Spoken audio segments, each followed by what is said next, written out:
sa sainteté.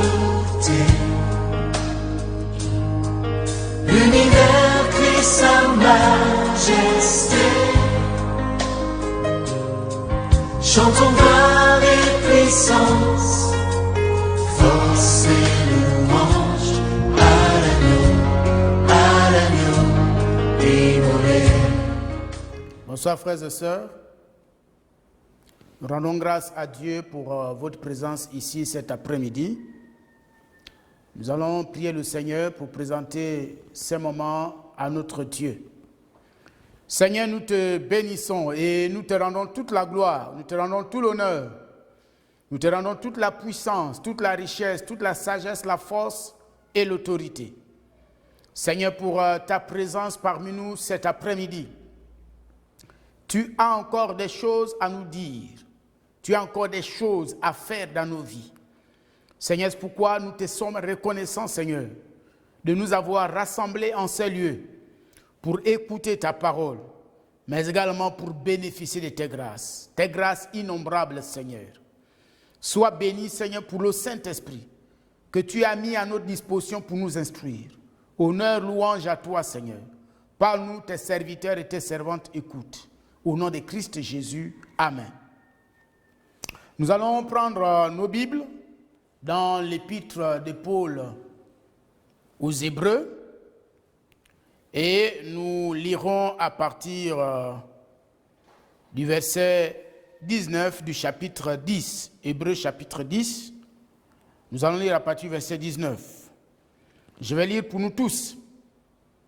Ainsi donc, frères, puisque nous avons au moyen du sang de Jésus une libre entrée dans le sanctuaire, par la route nouvelle et vivante qu'il a inaugurée pour nous au travers du voile, c'est-à-dire de sa chair. Et puisque nous avons un souverain sacrificateur établi sur la maison de Dieu, approchons-nous avec un cœur sincère, dans la plénitude de la foi, les cœurs purifiés d'une mauvaise conscience et le corps lavé d'une eau pure. Cet après-midi, nous allons poursuivre notre thème, la puissance du nom de Jésus. C'est important pour nous qui sommes le peuple de Dieu, qui sommes les enfants de Dieu, de comprendre que tout ce que nous pouvons recevoir de Dieu, tout ce que nous pouvons attendre de Dieu, nous vient de ce nom, et seulement par ce nom. C'est vraiment important que nous le comprenions. Parfois, nous pensons à tort que Dieu utilise d'autres moyens pour se manifester à nous, pour nous répondre, mais en réalité, c'est une erreur monumentale.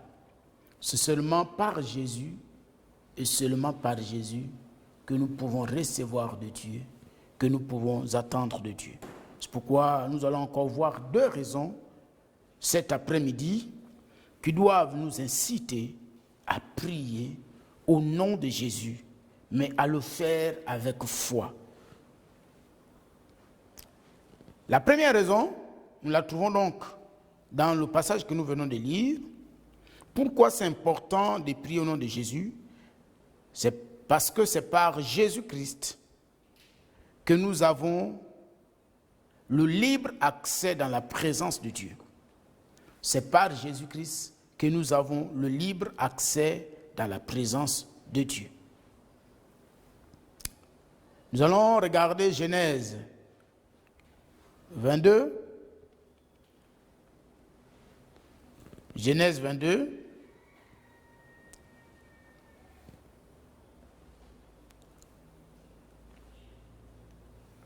Genèse 3, le verset 22. Genèse 3, 22. Genèse 3, 22 jusqu'à 24. L'Éternel Dieu dit: Voici l'homme est devenu comme l'un de nous, pour la connaissance du bien et du mal. Empêchons-le maintenant d'avancer sa main, de prendre l'arbre de vie, d'en manger et de vivre éternellement. Verset 23. Et l'Éternel Dieu le chassa du jardin d'Éden pour qu'il cultivât la terre d'où il avait été pris. Verset 24. C'est ainsi qu'il chassa Adam et il mit à l'orient du jardin d'Éden les chérubins qui agitent une épée flamboyante pour garder le chemin de l'arbre de vie. De ce passage, nous comprenons qu'après la chute de l'homme, dès que l'homme a chuté, quelque chose s'est passé. Avant la chute de l'homme, l'homme bénéficiait pleinement de la présence de Dieu, de la communion avec le Saint-Esprit. À tout moment, Dieu descendait au jardin, sinon chaque jour, chaque soir, chaque matin, l'homme avait cette intimité avec le Seigneur. Dieu descendait le soir, c'est-à-dire vers 15 heures, pour communier avec le Seigneur. Très tôt le matin, l'homme communiait avec le Seigneur. Mais après la chute de l'homme, quelque chose va se passer. Quelque chose de tragique va se passer. Parce que la chute de l'homme ayant entraîné l'entrée du péché dans le monde, et par l'entrée du péché, la mort, donc Dieu s'est vu dans l'obligation de se séparer de l'homme, parce que c'est cela la mort. La mort, c'est la séparation. Et l'une des conséquences de cette mort, ou du moins de cette chute de l'homme, c'est que Dieu va fermer le chemin de l'arbre de vie. Et là, nous voyons encore la bonté, l'amour de Dieu. Dieu va fermer le chemin de l'arbre de vie. Parce qu'en effet, si l'homme allait vers l'arbre de vie, voilà, il allait manger ce fruit, vivre éternellement avec le péché. Mais Dieu qui avait déjà planifié le plan du rachat de l'homme, va fermer donc le chemin de l'arbre de vie. Donc l'homme n'avait plus accès à l'arbre de vie. Ce que nous voyons ici. C'est ainsi qu'il chassa Adam. Il mit à l'orient du jardin d'Éden les chérubins. Donc les chérubins avaient pour rôle d'empêcher l'homme d'avoir accès au jardin d'Éden. Accès à la présence de Dieu. On a chassé l'homme de la présence de Dieu. Et le chemin, la voie s'est fermée. Donc entre Dieu et l'homme s'est érigé un mur. Lequel mur? Le mur du péché. L'homme n'avait plus accès à la présence glorieuse de notre Seigneur et Sauveur Jésus-Christ. Oh, quelle tragédie, quel malheur, quel drame. Le passage que nous venons de lire, c'est un passage qui nous montre que nous sommes dans une autre dispensation. Nous sommes dans une autre dispensation. Laquelle dispensation? C'est quelque chose va se passer en Matthieu 17, 27. Matthieu 27, verset 51. Matthieu 27, 51.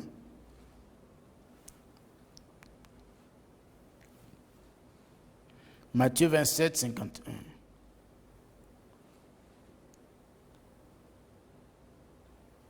Matthieu 27, 51. Et voici le voile du temple se déchira en deux, depuis le haut jusqu'en bas. La terre trembla, les rochers se fendirent.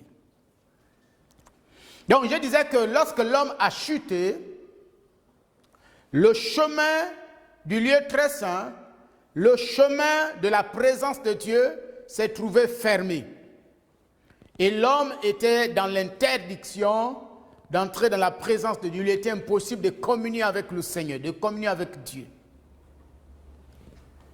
Et à la mort de Jésus, quelque chose s'est passé. La Bible dit que le voile du temple s'est déchiré en deux. Parce que entre le lieu très saint et le lieu saint, il y avait un voile qui séparait les deux parties. Et il n'y avait qu'une personne, c'est le souverain sacrificateur, qui avait la permission, le droit d'y accéder au lieu très saint. Et il le faisait une fois par an, il le faisait en son nom et au nom de tout le peuple. Mais le jour de la mort de Jésus, dès que Jésus a rendu l'esprit, la première chose qui s'est passée, c'est que le rideau du temple, à l'instant même, le rideau du temple s'est déchiré en deux parties. Donc, la voie d'accès au lieu très saint qui était fermée, voilà, cette voie d'accès s'est totalement ouverte. Et désormais, nous pouvons avoir accès dans la présence de Dieu. Dans l'Ancienne Alliance, comme nous le savons tous, seul le souverain sacrificateur qui allait au nom de tout le peuple, donc par lui, tout le peuple accédait au lieu très saint. Mais dans la Nouvelle Alliance, désormais, tout le monde a accès. La porte est ouverte. Le chemin est ouvert. Et tout le monde peut avoir accès dans la présence de Dieu. Il n'y a plus de chérubins. Hier, il y avait les chérubins qui empêchaient d'entrer. Mais aujourd'hui, il n'y a plus de chérubins qui empêchent l'entrée dans la présence de Dieu. Et donc, ça signifie qu'aujourd'hui, grâce à Jésus-Christ, grâce au nom de Jésus, grâce à la puissance du sang de Jésus, tu as le libre accès dans la présence de Dieu. Hier, il fallait un intermédiaire, le souverain sacrificateur. Aujourd'hui, tu n'as plus besoin d'un intermédiaire. Parce qu'il y a des chrétiens qui pensent que la prière de leur pasteur est au-dessus de leur prière. C'est un mensonge. Si votre pasteur vous l'enseigne, il vous enseigne un faux évangile. Il y a ceux qui pensent que la prière de leur leader, c'est la prière la mieux écoutée de Dieu. Et ils pensent que c'est lui qui a le droit de rentrer dans la présence de Dieu. Et si lui, il doit obtenir quelque chose de Dieu, il faut qu'il aille d'abord se confier à son leader, solliciter la prière de son leader, solliciter l'intercession de son leader pour qu'il soit exaucé et bien exaucé. C'est un mensonge, c'est une hérésie. La Bible déclare que le jour que Jésus a rendu l'esprit, le rideau du temple s'est déchiré en deux. Et désormais, tu as le libre accès dans la présence de Dieu. Si tu es né de nouveau, c'est-à-dire si tu as reçu Jésus-Christ comme Seigneur et Sauveur personnel, sache que tu as le libre accès dans la présence de Dieu. Tu es bien et parfaitement bien accepté par Dieu dans sa présence. Autant Dieu t'accueille, autant Dieu accueille ton pasteur. Autant Dieu t'accueille, autant Dieu accueille ton leader. Il n'y a pas un pasteur qui a un pouvoir particulier, un leader spirituel qui a un pouvoir particulier. Nous avons tous le même pouvoir et nous avons tous le même bénéfice. Lequel bénéfice? L'accès à la présence de Dieu. Ça, c'est nous tous ceux qui sont nés de nouveau.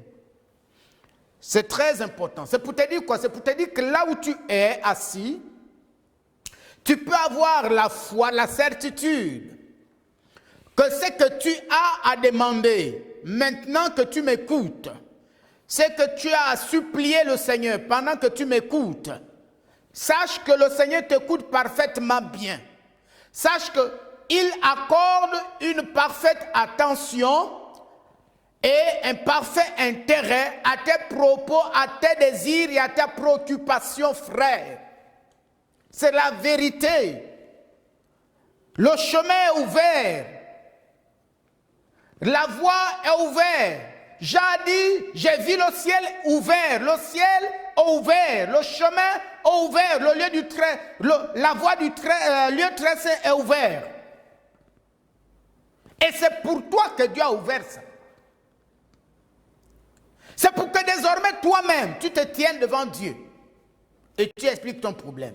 Vous savez, lorsque vous demandez à quelqu'un d'aller expliquer votre problème à quelqu'un d'autre, vous n'avez pas l'assurance qu'il va exactement dire ce que vous voulez qu'il dise. Parfois, il va insister sur un élément que vous n'avez pas prévu qu'il insiste. Or, quand c'est toi-même qui expliques ton problème, tu trouveras des mots justes. Tu trouveras l'attitude juste. Et celui qui t'écoute fera attention à ce que tu lui dis. Il va prêter attention, un intérêt à ce que tu lui dis. Parce que toi-même, tu lui expliques ce que tu ressens. Donc cet après-midi, oh mon frère, tu peux expliquer à Christ Jésus. Parce que Jésus a ouvert ce chemin pour toi. Ce n'est pas pour quelqu'un d'autre qu'il a ouvert ce chemin. Non, c'est pour toi qu'il a ouvert ce chemin, la voie ouverte. Ce n'est pas pour quelqu'un d'autre, c'est pour toi qui m'écoute. C'est pour toi qui m'attends maintenant. C'est pour toi qu'il a ouvert cette voie. C'est pour toi qu'il a ouvert ce chemin. Ne pense pas que c'est pour quelqu'un d'autre. Donc avec certitude, avec conviction, avec foi, approche-toi de Dieu avec assurance. Il t'écoute. Regardez ce qu'il nous dit dans les Écritures.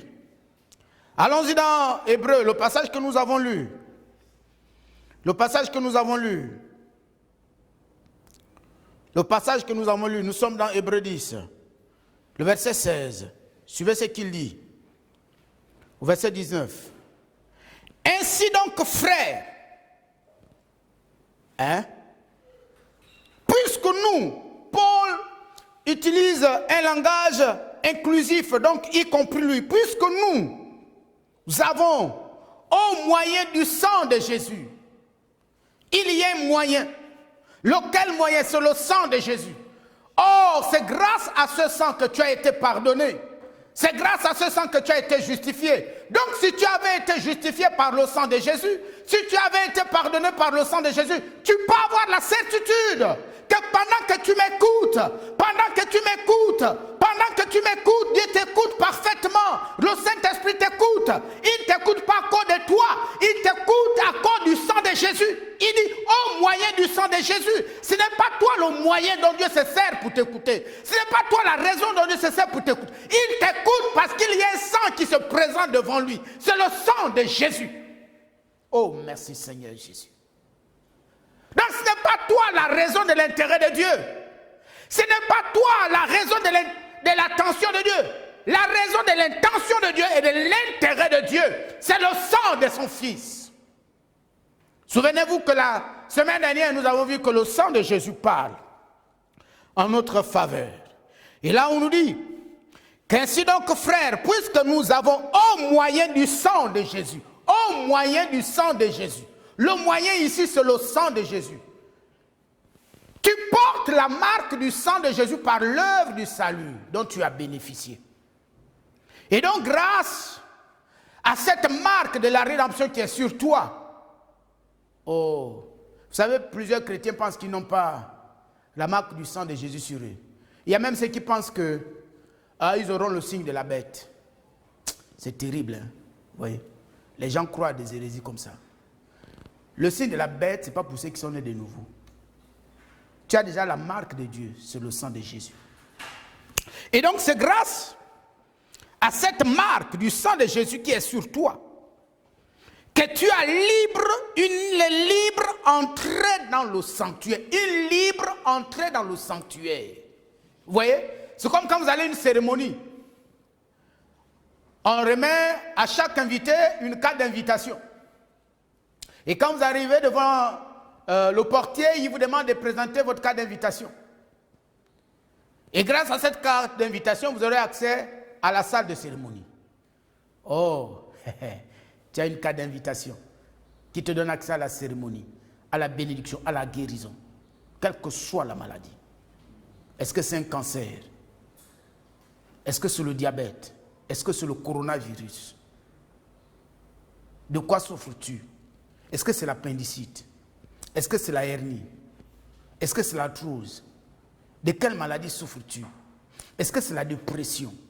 Est-ce que ce sont des blessures émotionnelles intérieures dont tu es victime? De quoi souffres-tu? Est-ce que c'est le fait que jusque-là tu n'arrives pas à t'engager avec le Seigneur? De quoi souffres-tu? Est-ce que c'est le fait que jusque-là tu n'as jamais trouvé ton âme sœur? Et tu ne fais que gagner des années. De quoi souffres-tu, frère? De quoi souffres-tu, sœur? Est-ce que c'est du chômage? De quoi souffres-tu? J'ai une bonne nouvelle pour toi. Il y a une entrée qui est ouverte. C'est ce que la Bible dit. Une libre entrée dans le sanctuaire. Et cette libre entrée dans le sanctuaire, tu l'as à cause du sang de Jésus. C'est le moyen. C'est l'invitation, la carte d'invitation. C'est le visa. Vous savez, pour avoir le passeport. Mais si vous avez le passeport sans visa, vous ne pouvez pas avoir accès à un pays. Vous voyez, si vous voulez aller en France, même si vous avez votre passeport, vous arrivez à l'aéroport, vous présentez votre passeport, et vous n'irez jamais en France. Il faut que vous ayez le visa de la France. Et le visa du ciel, de la présence, la grâce de Dieu, c'est le sang de Jésus. Et tu peux avec assurance,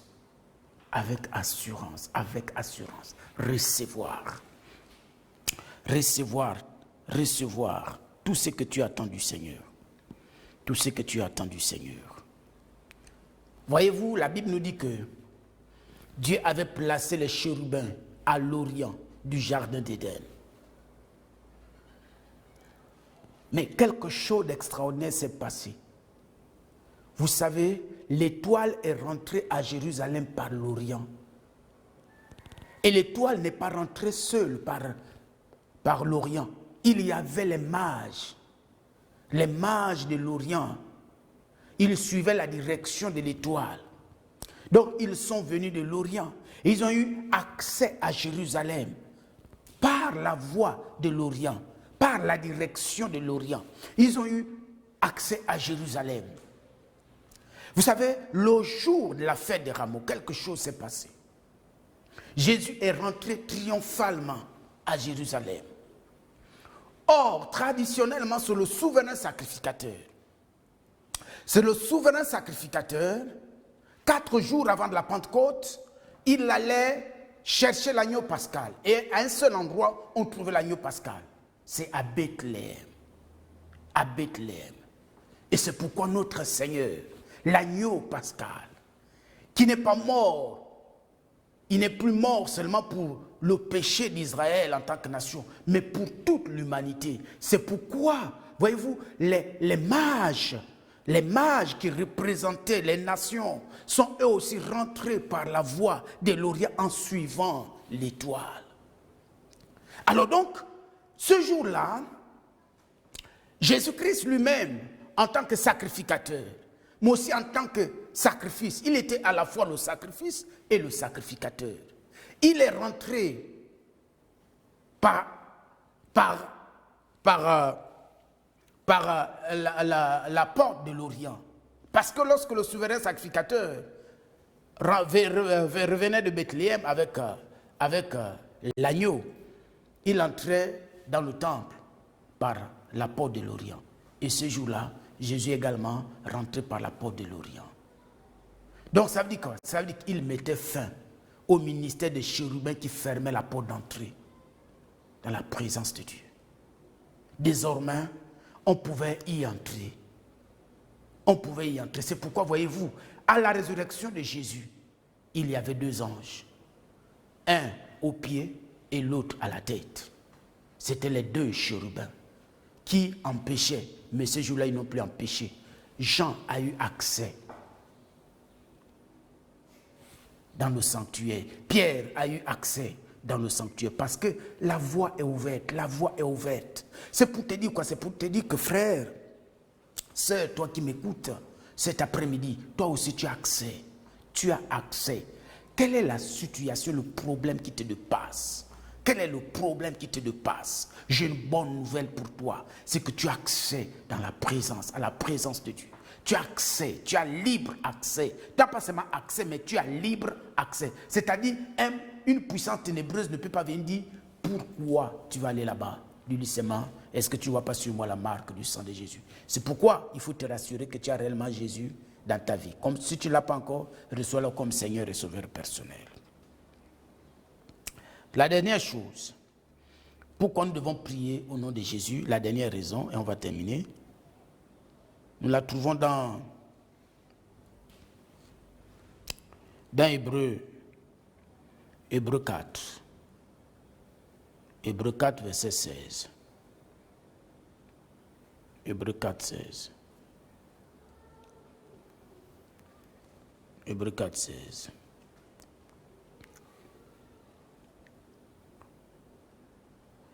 On va commencer à partir du verset 14. Ainsi, puisque nous avons un grand souverain sacrificateur qui a traversé les cieux, Jésus-Christ, le Fils de Dieu, demeurons fermes dans la foi que nous professons, car nous n'avons pas un souverain sacrificateur qui ne puisse compatir à nos faiblesses. Au contraire, il a été tenté comme nous en toutes choses, sans commettre de péché. Approchons-nous donc avec assurance du trône de la grâce, afin d'obtenir miséricorde et de trouver grâce pour être secourus dans nos besoins. On va relire le verset 16. Ainsi, puisque nous avons un grand souverain sacrificateur qui a traversé les cieux, Jésus, le Fils de Dieu, demeurons fermes dans la foi que nous professons. Vous savez, il y a quelque chose qui s'est passé lorsque l'homme de Dieu, Daniel, priait. Et nous pouvons comprendre à travers la prière de Daniel l'organisation du monde spirituel. Dans chaque nation a un prince qui le dirige. En dehors des princes naturels, il y a un prince, c'est-à-dire un esprit, une principauté qui contrôle chaque pays. Il y a une principauté qui contrôle chaque ville, et une principauté qui contrôle chaque quartier, chaque famille. Et vous allez voir que Dieu aussi a placé des anges pour contrôler des nations, pour contrôler des villes, pour contrôler des quartiers et des familles. Alors donc, dans le cas de Daniel, Daniel s'est retrouvé face à un combat spirituel. Lequel combat? Pendant que Daniel priait, la Bible dit que dès le premier jour que Daniel s'est mis à prier, le Seigneur avait exaucé Daniel. Mais il s'est trouvé que dans le monde spirituel, le prince de Perse, c'est-à-dire l'Iran actuel, le prince de Perse va rentrer en guerre avec l'archange Michel. En fait, l'archange Michel est venu au secours de Daniel parce que le prince de Perse tentait d'empêcher l'exaucement de la prière de Daniel. C'est pourquoi, vous voyez, parfois, il y a eu des exaucements retardés parce que nous ne comprenons pas comment fonctionne le monde spirituel. Mais en regardant ce passage, nous comprenons qu'il y a des choses, des lois que nous devons comprendre, des vérités que nous devons comprendre. Alors, qu'est-ce que nous comprenons ici? C'est que l'homme de Dieu, Daniel, donc pendant 21 jours, ils étaient en guerre contre l'esprit de Perse qui empêchait l'exaucement de la prière de Daniel. Et vous savez, la Bible parle des esprits dans les lieux célestes. Il y a le premier ciel, le deuxième ciel, le troisième ciel. Et Dieu le Père, il est au troisième ciel. Mais les deux premiers ciels, vous voyez, c'est dans ces deux premiers ciels que coopèrent les puissances des ténèbres, les démons, le diable, le Satan et toutes sortes de démons. Mais ce passage nous dit que Christ a traversé les cieux. Ainsi, puisque nous avons un grand souverain sacrificateur qui a traversé les cieux, Christ a traversé les cieux avec son sang. Et Christ traversé les cieux en tant que souverain sacrificateur. Donc quand Christ a traversé les cieux, il n'était pas seul. Tu étais en Christ, j'étais en Christ pendant qu'il traversait les cieux. Ça signifie quoi? Ça signifie que désormais, les puissances des ténèbres, les principautés, qui pouvaient dans le monde spirituel empêcher l'exaucement de tes prières, qui pouvaient retarder l'exaucement de tes prières, aujourd'hui, toi qui es de la nouvelle alliance, ces esprits n'ont plus ce pouvoir, ils n'ont plus cette autorité. À l'époque de Daniel, oui, ils avaient l'autorité de le faire, ils pouvaient le faire. Mais toi qui es de la nouvelle alliance, parce que Christ a traversé les cieux, le sang de Jésus parle à ton faveur. À chaque fois qu'une principauté va se liguer, va se lever dans le monde spirituel pour empêcher l'exaucement de ta prière, le souverain intercesseur, le souverain sacrificateur rappelle qu'il a traversé les cieux. Il a traversé les cieux. Donc aucune puissance qui contrôle ta famille, qui contrôle ta ville, qui contrôle ta nation ne peut avoir d'autorité sur ta personne. Oh, béni soit le Seigneur. Notre problème, c'est un problème de révélation. Parce que nous n'avons pas la révélation de la puissance de l'œuvre de Christ. Nous pensons que les principautés dans le monde spirituel peuvent encore retarder, empêcher l'exaucement de nos prières. Non!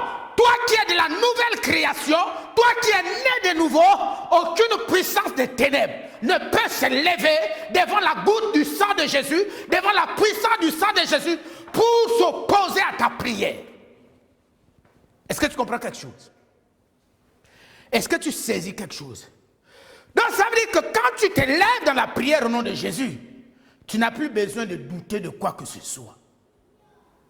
Tu n'as pas besoin de douter de quoi que ce soit parce que le sang de Jésus a traversé les cieux.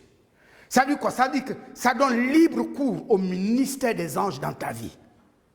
Il n'y a plus d'anges des ténèbres qui peuvent faire interférence à l'action de Dieu dans ta vie et dans ta famille. La seule personne qui peut leur donner cette autorisation et cette permission, c'est toi-même. Mais sinon, Dieu a tout accompli. Alors, donc, en résumé, tu comprends que pourquoi tu dois prier au nom de Jésus? Parce que grâce au nom de Jésus, grâce à Jésus, tu as le libre accès dans la présence de Dieu. Le chemin ouvert, la voie ouverte, il n'y a plus d'obstacle. Entre, tu n'as plus besoin d'intermédiaire, toi-même rentre. Parce que nous sommes devenus un royaume de sacrificateurs. Et le Saint-Esprit te coûte parfaitement bien. Deuxièmement, sache qu'il n'y a plus une principauté dans le monde spirituel qui peut se liguer, s'opposer à ta prière et empêcher l'exaucement ou retarder l'exaucement. Comme ça a été le cas pour Daniel. Tu es différent de Daniel. Tu es supérieur à Daniel. Daniel n'était pas né de nouveau.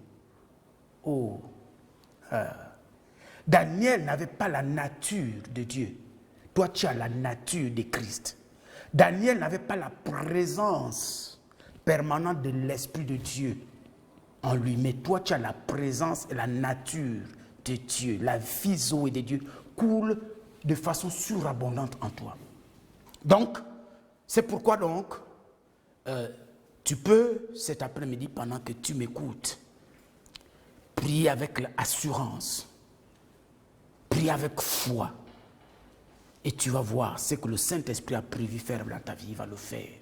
Peut-être qu'il y avait un blocus, peut-être qu'il y avait des principautés familiales qui se levaient, et jusque-là tu croyais que ces principautés avaient un pouvoir sur toi.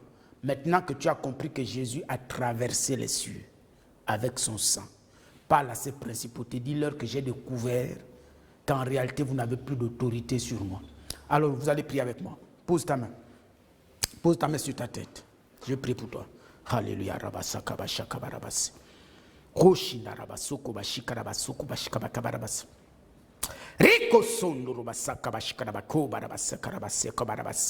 Oh Seigneur, je te rends grâce. Yeshua HaMashiach. Yeshua HaMashiach. Amen. Yeshua HaMashiach. Rico Sokorubas. Alléluia. Yeshua HaMashiach. Yeshua HaMashiach. Yeshua HaMashiach. Yeshua HaMashiach. Rico Sondorobase. Rico Sondorobaheka Kasokorobase. Yeshua HaMashiach. Rico Sondorobahika Rabagoba Rabase. Rico Sondorobahika Rabagoba Kabarabase. Au nom de Jésus. Yeshua HaMashiach. Je brise et je renverse. Je renverse les principautés familiales au nom de Jésus. Pendant longtemps, tu es demeuré esclave.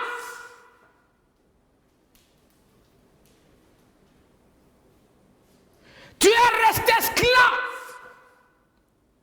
Tu es resté dans l'assujettissement des puissances des ténèbres. Cet esprit familial qui liait ta vie, maintenant au nom de Jésus. Esprit méchant, je te rappelle. Je te rappelle que Jésus a traversé les cieux. Je te rappelle que Jésus a traversé les cieux. Tu n'as plus d'autorité dans la vie de cette femme. Tu n'as plus d'autorité dans la destinée de cette femme. Tu n'as plus d'autorité dans la destinée de cet homme au nom de Christ Jésus. Je parle à toi. Esprit méchant. Rokoso machama mama. Rico sondoro bahaba kabarabaso mashabarabas. Rico sondoro bahaka karabaso marabas. Rappelle-toi que le sang de l'agneau de Dieu a annulé les alliances familiales. Maintenant, ta vie est libérée au nom de Jésus. Ta vie est libérée au nom de Jésus. À partir de ce jour, une vie nouvelle commence. Oh, je brise tout esprit d'embrigadement au nom de Jésus. Le Saint-Esprit me dit, tu es resté longtemps sous l'embrigadement, dans des cages mystiques. Maintenant, je brise et casse ces cages par l'autorité du nom de Christ Jésus, le Messie, le roi et le Seigneur des Seigneurs, l'alpha et l'oméga, le premier et le dernier, le commencement et la fin, l'étoile brillante du matin, le rocher de notre salut, la vie éternelle, le souverain sacrificateur de la parole vivante, celle qui s'est faite chair et qui habitait parmi nous, plein de grâce et de vérité. Cette parole est la lumière du monde. Elle a éclairé tout homme. Alléluia. Rakasakarabase. Il s'appelle Jésus.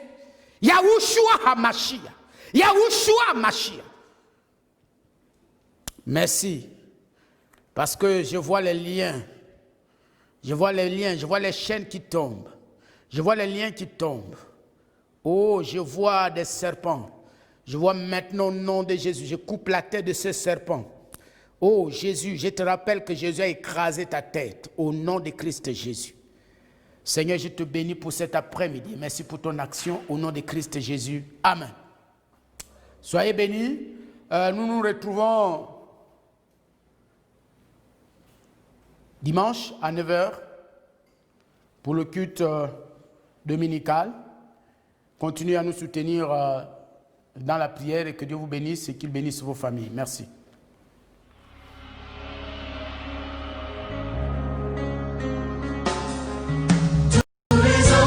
Sa sainteté, l'univers crie sa majesté, chantons gloire et puissance.